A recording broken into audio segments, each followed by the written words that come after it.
I'm ready to go. Okay, perfect. So y'all can look at me and ignore the camera. I'll just have you all start by saying your first and last name and if you could spell them for me. Holly Schacherl. Schacherl is Schaccherl. Perfect. Ivan Schacherl, You gotta spell Schaccherl. I'm Kay Willard, Willard. David Schacherl, Schacherl. So I just want to go back to Sunday and kind of talk about how you heard of this news. I'm sure it's traumatic and devastating. How did you find out? So actually, I was at work. I work here in Austin, and one of my friends saw a breaking story and recognized my mother-in-law's house and her car and called me frantically asking if Carol, my mother-in-law, was okay because she had just learned that the house next to hers exploded. Yeah, so that's how I found out. Yeah, well, we actually don't live in the vicinity. We're a few counties over. And so I was home alone with the children and doing various chores and wasn't really paying attention to my phone. I did see something on Facebook where just a friend had posted, like, what was that big bang? Like, it shook my apartment. And I was like, wow, that's crazy, but didn't necessarily think anything of it. And then a few hours later, I kind of finally paid attention to my phone and saw a missed text from Holly saying, like, somebody go to my house and try to get a hold of David. And so that kind of tipped me off. I mean, I was several hours behind everything when I did learn. So. And Mrs. Willard, when you find out that your sister was affected, what goes through your mind? She's my only sister. She's all I got left. Holly called and said, "Are you sitting down?" And I'm like, "Oh, I am now." And she said, "The house next door to Carol's blew up." And I knew that it was new construction, so I was thinking the color blue, and I'm like, what are you talking about? I really thought we upset about design choice, and that's when she started giving me more details, and it just, until I saw the picture, I was still thinking, she's gonna be fine. Yeah, no, it'll be fine. But then when Holly took a picture and sent it to me, I'm in South Carolina, so I had to run around and get plane tickets and get here as soon as I could. And when you see the location of where it happened and where your sister, where your mother-in-law was, how do you feel? What goes through your mind when you see the damage now? I'm grateful that she's alive. It's wild to see the pictures of where she was literally pulled from under the rubble, to see what she went through and know that she is alive is we're super grateful and amazed. She had 3 dogs, and a friend of ours came and picked them up so that we could take them in, and now that I've seen the pictures of inside the house, I'm shocked that the dogs were not injured somehow. Yeah. The dogs were in the kennel. Yeah. And the fire department said the drywall came down on top of them, so it was really easy just to pick up kennel and all and take them out. She has 3 cats. 2 are still missing. I've seen one, but it's so frightened. It's so frightened. But I'm been through several hurricanes being a Florida girl. This is just a Category 5 hurricane. I can't even explain it to you. And for you, Mrs. Willard, when you see, it was powerful for me when you said she's all I have left. Can you talk to me a little bit about the recovery efforts we were talking about off camera? You said it took about an hour? From what I understand, it took an hour for the fire department to dig her out once they located her. They used the Ring camera from the lady across the street needed to see who was in the house, and they went back 24 hours and discovered that she was the only one that walked in. So they needed to know who all they were looking for. Once they determined it was one person, they were able to find a way to the bedroom. It's all compromised, but they risked their own life going back there because it's going to fall. I'm worried about the wind. It starts raining, it's going to be heavy, and it's going to come down. So they are the real heroes. That our parents are gone, and it's just me and my sister, and we have our babies and our grandbabies, but I have been saying that for a while. It's just me and my sister. It's all I got left. And David, your mom's life was spared in the most beautiful way, thank God. How do you feel when you know that she was stuck under rubble for an hour and she's recovering now? Well, it's a testament to her strength that, she was able to withstand that and survive that. I have to echo just the amazement and the respect and the gratitude of all the responders that were there, and so it was very, very powerful, and I'm just really thankful. I'm sure that this is a time where you reflect and you're grateful for what you have, and it's powerful looking at this now. Can you talk to me about the road to recovery for your mother? What's that been like? Well, yeah, I see that it is a very long road, she's effectively displaced. She will not be able to come back to this home, so, I don't foresee her being discharged from the hospital anytime soon. And then once that's over, once the hospital chapter is closed, finding her a new place, a new vehicle, and kind of just rebuilding. There has been a lot of support just from our family and our friends, and it's just I feel like that will be helpful. But yeah, we have a very long way to go, and I'm thankful that we'll get to untangle all this mess with her part of it, so. We've heard from the community say that the idea that anyone survived this is miraculous, like that word specifically, miraculous. What do you think when you hear that? It's nice to know that the community is joining together and thinking about each other and working together and sharing in this experience. I think it could be, even worse to be alienated in a situation like that. So to know that there's support and love and outpouring from the community. Actually, we had started a GoFundMe for my mother-in-law, and a friend of mine reached out to me today and said that her cousin's child goes to school with someone that was also affected in the same blast, and they had also started a GoFundMe but decided to send all of the funds that they raised to my mother-in-law's because they knew that she was the house next door and everybody's been thinking about her and worrying about her. And so to hear that was extremely touching, and I hope that family got what they needed, and I hope they're okay. And I just know that everybody's, in the process of rebuilding. So it's nice to know that they can lean on each other at this time.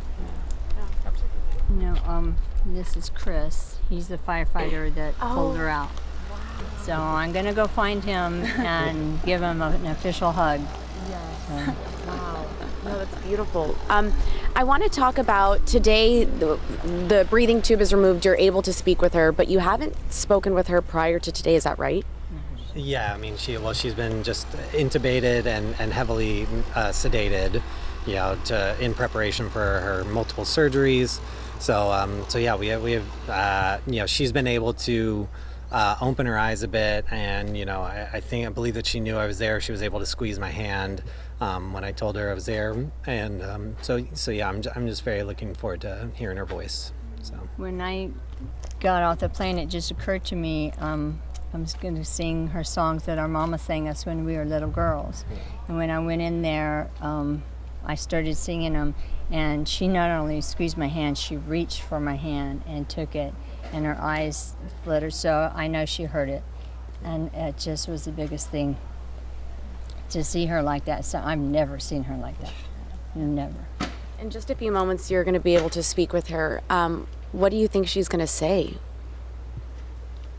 I think we want to be mindful about not overwhelming her, with like all the things that we know and that we've been working on. So I think we'll probably maybe try and follow her lead, see if she has questions, just try and be a comforting presence for her, and take it minute by minute. Yeah. Do you feel comfortable sharing some of her injuries? Sure. Yeah. So she did sustain multiple fractures to her right arm, like 4 or 5 places, a broken clavicle, broken scapula, and multiple ribs broken. And then there was several face lacerations, one like on her lip that kind of reached into her mouth and then just across her face. So She had her hand up like this, yeah, protecting her head. yeah. So And we don't know if I don't think she could have reacted fast enough. I think she was just sleeping like that. When you see your mom, your sister, your mother-in-law in the hospital after this blast and you see what she's endured, what comes to mind for you? I mean, somebody was looking out for her. There's been a lot of trials in our life, and this is just the next one. And I mean, we've survived all of those milestones as a family, and we'll survive this one as a family too. So, and it's just it's great that she'll be here with us. Beautifully said. Beautifully said. One of my last questions is the investigation's obviously still underway. What are you hoping comes out of this? Is it frustrating not having answers? I think yes. I mean, just managing our expectations on how the process is going to unfold. I know that we'll have help through the process, so that's reassuring and comforting. But yeah, I would like to know what happened. Not only because I would like to know what happened, but also to prevent something like this from happening again. And prevent it from ever happening to anybody ever again. Yeah. A lazy Sunday afternoon. Yeah. And a New York minute. Changed. Ivy, did you say you wanted to say something? Yeah, so several houses, the garage doors, my grandma's house behind us, you can't really see it exactly, but her garage door is blown in. 24 people were injured, I think, and 24 houses. houses, yeah. Houses were destroyed. So windows were blown in. There are some people that live like on the other side of Austin. It shook their house. Like